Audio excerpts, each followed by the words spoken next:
Assalamualaikum warahmatullahi wabarakatuh. Saya Christine Setiorini dari kelas 12 IPA 6 nomor absen 16. Saya akan mempresentasikan tentang rekayasa genetika di bidang cara pembuatan tanaman transgenik. Tanaman transgenik adalah tanaman yang telah disisipi atau memiliki gen asing dari spesies tanaman yang berbeda atau makhluk hidup lainnya. Penggabungan gen asing ini bertujuan untuk mendapatkan tanaman dengan sifat-sifat yang diinginkan. Misalnya, pembuatan tanaman yang tahan suhu tinggi, suhu rendah, kekeringan, resisten terhadap pengganggu tanaman, serta kuantitas dan kualitas yang lebih tinggi dari tanaman alami. Sebagian besar rekayasa atau modifikasi sifat tanaman dilakukan untuk mengatasi kebutuhan pangan penduduk dunia yang semakin meningkat dan juga permasalahan kekurangan gizi manusia. Sehingga pembuatan tanaman transgenik juga menjadi bagian dari pemuliaan tanaman. Hadirnya tanaman transgenik menimbulkan kontroversi masyarakat dunia karena sebagian masyarakat khawatir apabila tanaman tersebut akan mengganggu keseimbangan lingkungan atau ekologi, membahayakan kesehatan manusia, dan mempengaruhi perekonomian global. Untuk sejarah tanaman transgenik, yaitu bermula dari seleksi genetik untuk pemulihan tanaman, atau perbaikan kualitas atau sifat tanaman. Telah dilakukan sejak tahun 8000 SM ketika praktik pertanian di Mesopotamia. Secara konvensional, pemuliaan tanaman dilakukan dengan memanfaatkan proses seleksi dan persilangan tanaman. Kedua proses tersebut memakan waktu yang cukup lama, dan hasil yang didapat tidak menentu karena bergantung dari mutasi alamiah secara acak. Contoh hasil pemuliaan tanaman konvensional adalah durian montong yang memiliki perbedaan sifat dengan tentunya yaitu durian liar. Hal ini dikarenakan manusia telah menyilangkan atau mengawinkan durian liar dengan varietas lain untuk mendapat durian dengan sifat unggul seperti durian montong.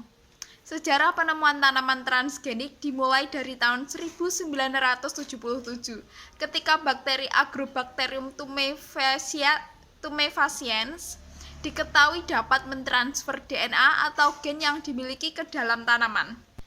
Untuk langkah-langkah cara pembuatan tanaman transgenik, yaitu yang pertama, identifikasi gen yang menghasilkan sifat yang diinginkan. Yang kedua adalah perbanyak gen tersebut. Yang ketiga, yaitu setelah jumlah gen memenuhi, dilakukan transfer gen. Untuk cara melakukan transfer gen ini ada beberapa metode, yaitu metode yang pertama, metode senjata gen. Metode microprojectile bombardment atau pembakaran atau penembakan dengan peluru mikro atau senjata gen. Metode ini dilakukan dengan penembakan partikel emas yang membawa DNA asing ke dalam sel tumbuhan. Partikel tersebut melewati dinding sel tumbuhan, kemudian memasuki inti sel atau tempat transgen menyatu ke dalam kromosom tumbuhan.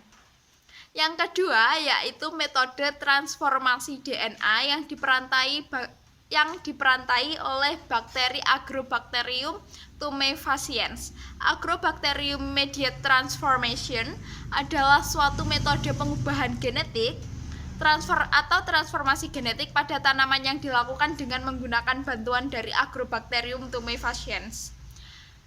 Yang ketiga adalah metode elektroporasi. Metode transfer DNA dengan bantuan listrik. Elektroporasi merupakan metode dengan menggunakan kejutan listrik untuk memperbesar pori-pori membran sel sehingga dapat meningkatkan permeabilitas membran. Untuk melakukan metode ini, sel harus terlebih dulu ditumbuhkan pada media hingga mencapai massa di sekitar pertengahan fase log. Untuk mencapai fase itu, lalu sinyal elektrik akan menginduksi perbesaran pori-pori membran sehingga molekul yang berukuran kecil dapat masuk dengan efisien. Efisiensi dari metode ini berbanding terbalik dengan peningkatan ukuran plasmid. Untuk contoh produk tanaman transgenik yaitu ada 5. Yang pertama yaitu padi, mengandung provitamin A atau beta-karotena dalam jumlah tinggi. Yang kedua yaitu ada tomat. Proses pelunakan tomat diperlambat sehingga tomat dapat disimpan lebih lama dan tidak mudah busuk. Yang ketiga yaitu ada kedelai, mengandung asap olet tinggi dan tahan terhadap herbisida glifosat. Dengan demikian, karena disemprot dengan herbisida tersebut, hanya gulma di sekitar kedelai yang akan mati. Yang keempat, ada ubi jalar. Tahan terhadap penyakit tanaman yang disebabkan oleh virus. Yang kelima, yaitu ada gandum. Resisten terhadap penyakit hawar yang disebabkan oleh cendawan fusarium. Untuk manfaat tanaman transgenik yaitu yang pertama dapat meningkatkan produktivitas tanaman dan mengurangi kerusakan akibat agen-agen biologis tersebut. Yang kedua yaitu tanaman mampu tumbuh pada daerah ekstrim. Yang ketiga yaitu meningkatkan nilai nutrisi penyimpanan protein melalui rekayasa protein. Yang keempat yaitu bisa memperpanjang waktu hidup buah-buahan dan sayuran. Yang kelima yaitu membuat buah-buahan dan sayuran menjadi lebih segar dan menarik dari segi warna, bentuk, ukuran, dan lain-lain. Terima kasih, sekian dari saya. Mohon maaf bila ada kesalahan. Akhir kata, wassalamualaikum warahmatullahi wabarakatuh.